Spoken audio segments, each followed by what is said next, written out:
Coming up today on Locked On Texas Tech, do or die season is upon us. What will it take for the Red Raiders to do and not die against NC State tonight? We're into it next on Locked On Texas Tech. You are Locked On Texas Tech, your daily podcast on the Texas Tech Red Raiders, part of the Locked On Podcast Network, your team every day. We're going to start this thing off right. Raider!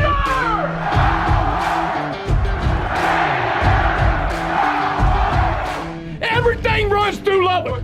Great to be with you again on Locked On Texas Tech on the Locked On Podcast Network, your team every day, always free and available on YouTube or anywhere you get podcasts. And today's episode brought to you by Nissan. Are you the kind of driver that likes to push things just a little further? Ever wonder what adventure could be around the next corner? Well, take the Nissan Rogue, Nissan Pathfinder, or Nissan Armada and go find your next big adventure. Check them all out today at nissanusa.com with the only Chris Level joining us from Pittsburgh, Pennsylvania. I'm Casey Cowan. Chris, great to be back with you once again, my man. And today is the day. Today is the day that, well, essentially the NCAA delivers the best that they have to deliver in the form of the NCAA tournament. Do or die time. It is what makes college basketball so enjoyable. Obviously, this time of year when you lay it all on the line and as the clock ticks down to zero, you know one gets to play again and one has got to go home. There's nothing else like it in sports. College football is great, but it has given us zilch of this kind of feeling in the postseason for, I don't know, a century plus, although we're getting a little closer to having more of this type of vibe within its postseason, but it is often imitated, never duplicated when it comes to the big dance, man. One of the best sports weekends of the year finally upon us, and the good guys, the Red Raiders, finally back in the mix, man. I'm sure it feels good to feel that way as you're there on the scene in Pittsburgh, Pennsylvania. It's survive and advance season. I mean, that's and a lot of teams will see their season come to an end today. That's just kind of how it works, and that's what makes it fun. And we get day sports. You know, that's also one of my favorite things about March Madness is send in those work excuses, start the coughing, kind of like I sound like right now, dealing with some cold issues and all that. But I have to work. But the rest of you out there, man, get your sniffles working or whatever, and tell them you can't make it in because you got 4 straight days of just straight hoops, and you embrace the upsets, you embrace the your bracket and your team that you picked to go all the way, and all the things that come with it. But it's a fun little weekend that you're about to get right here. But the Red Raiders, man. It's here, folks, and this is what everything has been geared toward, and it's going to be a late one tonight, but the Red Raiders and the Wolfpack will be getting after it late tonight on the East Coast. Not so much where everybody is back at home where you are, Callan, but anyway, here we go. Yeah, and trying not to take it for granted by any stretch of the imagination. I know that obviously Texas Tech basketball has been on a very competitive run over the last handful of years or half a decade or so. Obviously, you've had some great runs in your program's history also, but I do remember desert time, drought time. I remember, Chris, and I was curious about you, the time when Tubby Smith punched a Texas Tech NCAA ticket, and I thought, you have broken the seal. You've broken the drought. I mean, it seemed like one of the most difficult challenges known to the sporting man to get to this thing once upon a time for this program as you were trying to regain your standing, and just want to pinch myself so I'll remind myself to enjoy every part of this as a Texas Tech fan, because there was a time where just getting there felt like quite the achievement as you were trying to get back on your feet. And I know you've got a much higher expectation or standard now as a basketball program, even in year one, under a new head coach in Grant McCaslin, but definitely not something to be taken for granted. Yeah, we were talking about the NIT a couple of days ago and just kind of where that stands these days. And I remember in that era, the NIT would have felt like one heck of an accomplishment just because you were trying to show some progress. Because when Tubby took this thing over, it was arguably the worst Power 5 program out there. I mean, you had a 1-17 conference season. You had no stability. You weren't sure if you were, like resource wise, the Womble didn't exist. Right. You weren't recruiting very good at all. And Tubby, he was the one, and his staff, they're the ones that kind of got this thing turned. And I remember, there was a stretch there in that year that because you played, ironically enough, you played Butler in the first round of the NCAA tournament in Raleigh, North Carolina, the home of the NC State Wolfpack. But that year they beat, I think it was either 4 or 5 ranked teams in a row. And that's kind of what put them over the hump and got ultimately to like about a 500 conference record. But yeah, you're right. Whenever you get that bid, and you were in the 8-9 game, so it was you weren't like firmly in, but you were in. It felt like, okay, this is what it's supposed to be like, and how fun is this? And this is like, okay, the Bob Knight days are back, and Yep. and all that. Only for like a couple of weeks later, and he would bail out and head to Memphis. But you've been able to sustain it for the most part, and I think that's where this program, this should be this should be kind of the rule here. It should be. We should be talking about at least getting to the NCAA tournament. And really, you should debate on, okay, is this like a get to the second weekend type of team every year? That's what we should be talking about. But as much money and resources and everything that's pumped into this basketball program, I think this is kind of should be the standard. But you're right, boy. Don't take it for granted, because there's been some times where it did not exist. Oh man, it seemed like it was so far away from where you were, and we're able to sustain some of that success. Obviously, took it to the mountaintop or within sight of it in a national title game, and somehow, some way, even through a few coaching changes, have been able to maintain some standing. And you're back here again, and I'd say savor the flavor as well, just as a general college basketball fan, because I just feel like, I'm like Charlton Heston, Planet of the Apes. These maniacs are about to blow it up. This may be one of the final times to experience the NCAA tournament as we know it.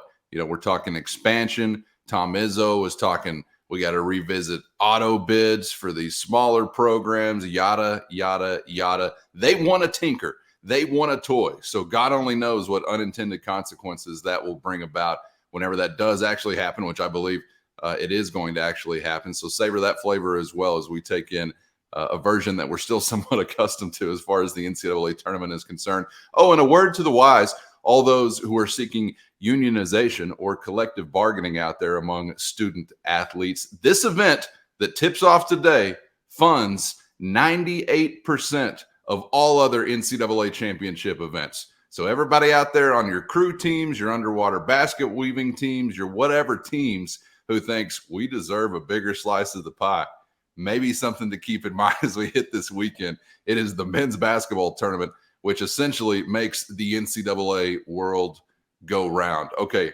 aside from the tournament, Chris, let's get into the good guys, red and black. And something that was happening over your shoulder yesterday, we threw up a short video with Chris on the scene there at the arena during the Texas Tech Open practice. And again, it was like Zapruder film part 2. And pardon me, Chris, we call you Big Handsome for a reason, but I was zooming in right past your face trying to see what's happening over your shoulder as Warren Washington took to the floor. And there was plenty of video out there of Warren moving a bit and obviously heading into game number 1. And I hope this is something, if we get to a game 2 or beyond, a storyline that kind of dies down if they are back in the mix. But as for today, prior to tip-off, still as big of a storyline as there is for Texas Tech. The tandem thus far still injured of Washington and Williams.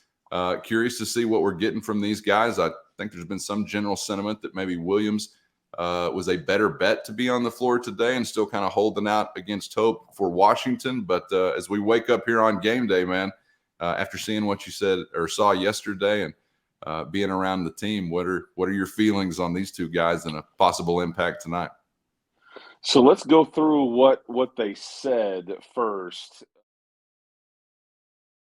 First, this week's March Madness bracket highlight brought to you by our friends at Nissan. Each week, we're picking one team that's standing out, a team that's pushed it further than the rest, just like any of the all-new 2024 Nissan SUVs. And these guys were able to take it to the next level. Today, it's the Red Raider opponent. Coming up Thursday, the NC State Wolfpack, obviously as the Nissan Rogue. They flipped the script and absolutely shocked the nation with a powerhouse run through the ACC tournament and into the big dance. They say, win life, go Rogue. And that's exactly what the Wolfpack did over the weekend. Take the Nissan Rogue, Nissan Pathfinder, or Nissan Armada and go find your next big adventure. Shop NissanUSA.com.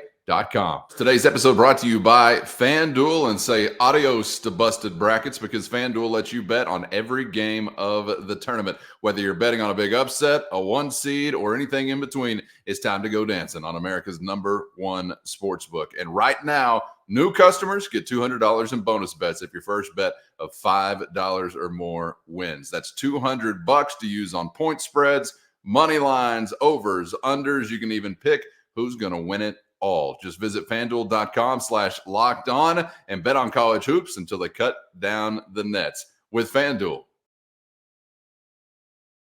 So let's go through what they said first, because Darian Williams did some media prior to the open practice. He was asked specifically, how do you feel? He's like, I'm fine. I'm good to go. Okay. Then Grant also did some media stuff, and he was asked about Warren Washington. And Grant indicated that Warren had been practicing in recent days, and he was basically going to be a game time decision type thing. Okay, now we'll move on to what I saw, what everybody saw. I mean, I don't want to sit here and tell you that Darian Williams is like 100%. The ankle issue that he was dealing with or anything, but he looks pretty close to it. And we'll ultimately know when you get into this game. But do I expect him to be in the lineup tonight and the starting lineup? Yes, I do. And then now here's the tricky one. And maybe it's not so tricky. I don't know, man. To me, Warren Washington looks pretty good. Like, he looks like the guy that we have.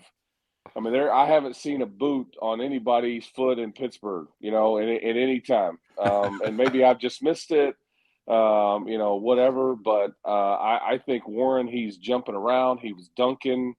He's going through his shooting drills. He's in full uniform.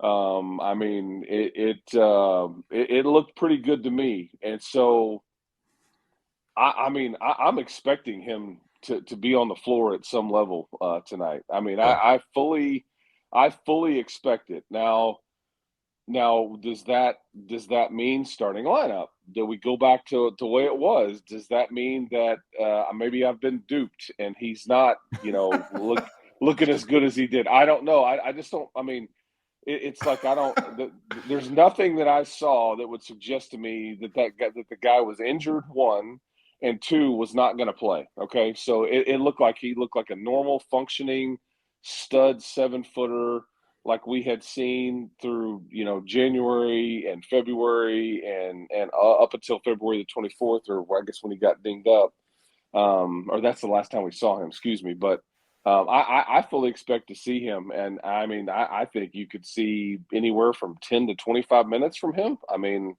nothing would shock me tonight.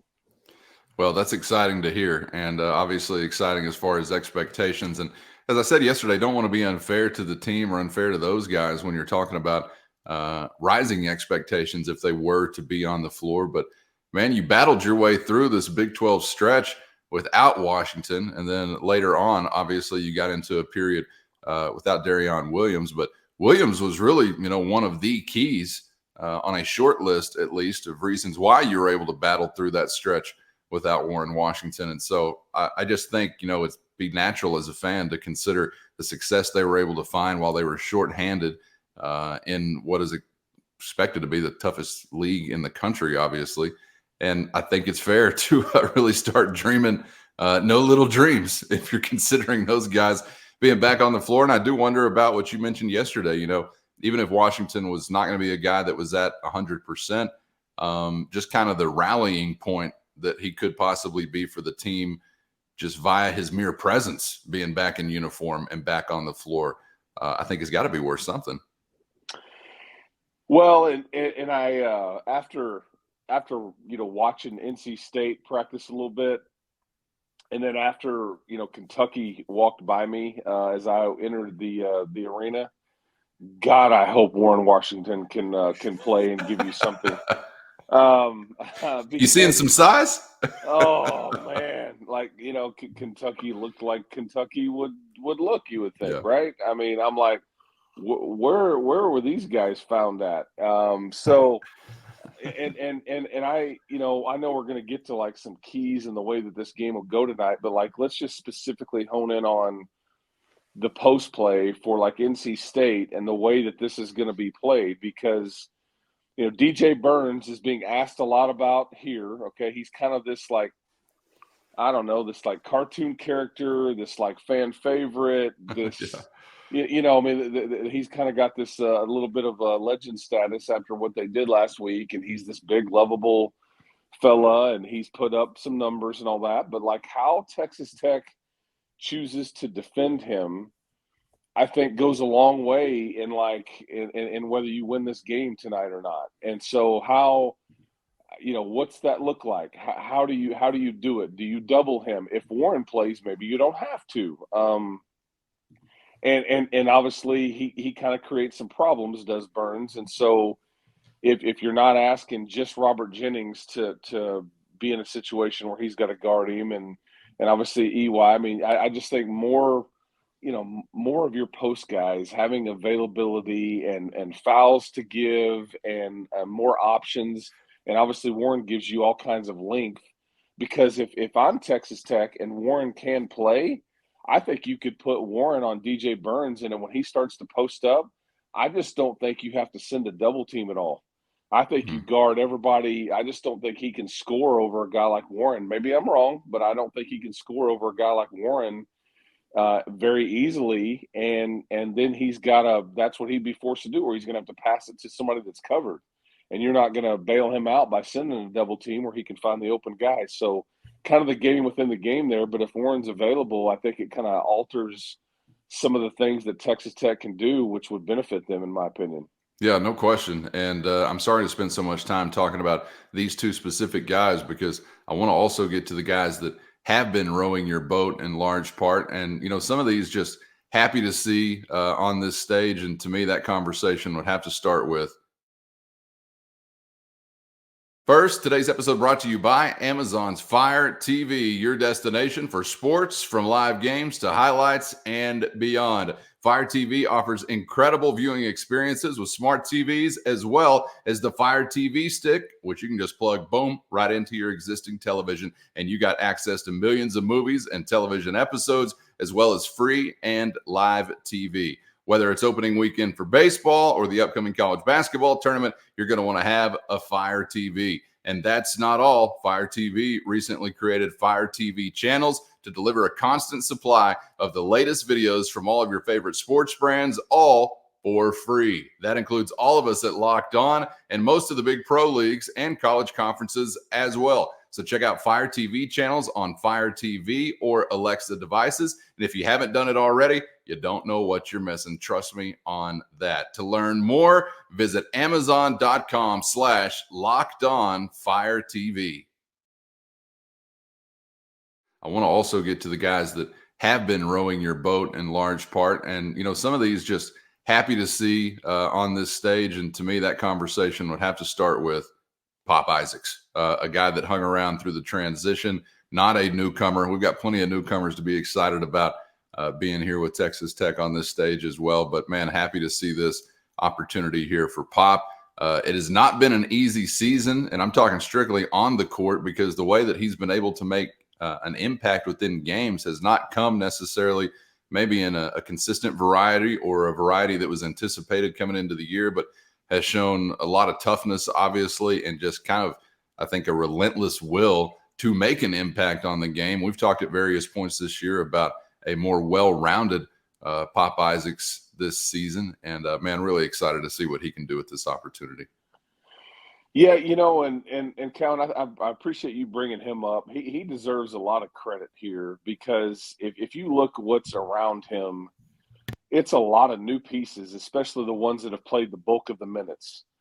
Yes, Lamar was here. Yes, Robert Jennings was here, and then a few others. But this Kerwin. was, yeah, Kerwin deserves some credit too. But like Pop, he like because what was the culture last year? The culture was a disaster. Right. I mean, like the culture was just a straight running mess, and like it was just off the rails, and it just everybody, it just wasn't any good. And so when Grant comes in, he's got to try to establish that. But you can never, I think Pop has been one of the biggest parts of the culture being so good this year, and focused on winning and not about anything else other than that. And that's and we know Kerwin doesn't. It was funny because like the media availability yesterday at the arena, Kerwin was a lot more talkative than I have ever heard, much more so than Chance and Darian that were also up there with him. And Kerwin was just like I'm like, what is this? I mean, because he's very articulate and well spoken, and it was fun. But yeah, I think Pop, based on the season that he's had, and you could tell, like when we were there yesterday, that other teams, because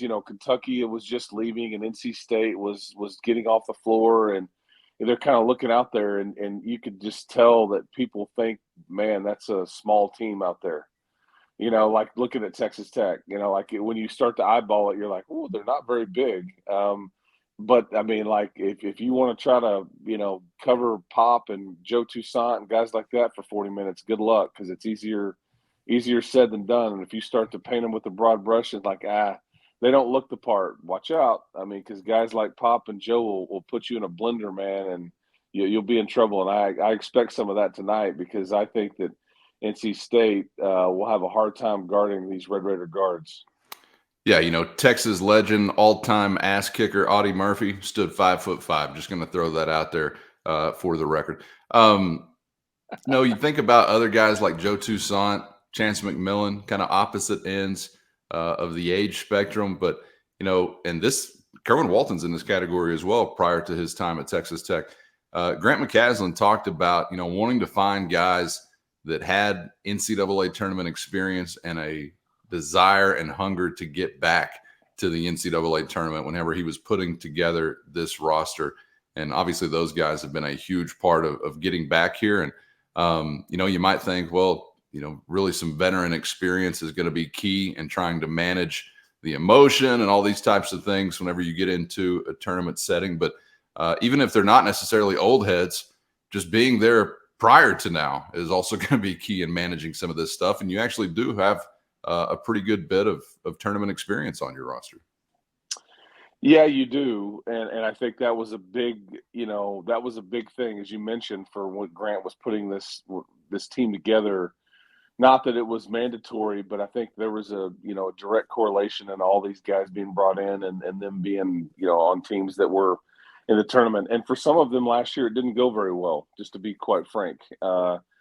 So I think that this is, they're all together now. And this is Pop's first time at it, and Lamar and Robert Jennings and EY, that this is their first experience with this deal. But, guys like, Kerwin and Chance and Darian, and they've all played in some NCAA tournaments before. So, and for Kerwin, I mean, he was on a team that that went a long, long way, actually, 2-3 years ago with North Carolina. Yeah. And he has no love for NC State, being a former Tar Heel. I'll just tell you that, too, which that's an interesting side note to make. But, yeah, I just think it's that when you talk about NCAA tournament experience, it's like that's a culture thing.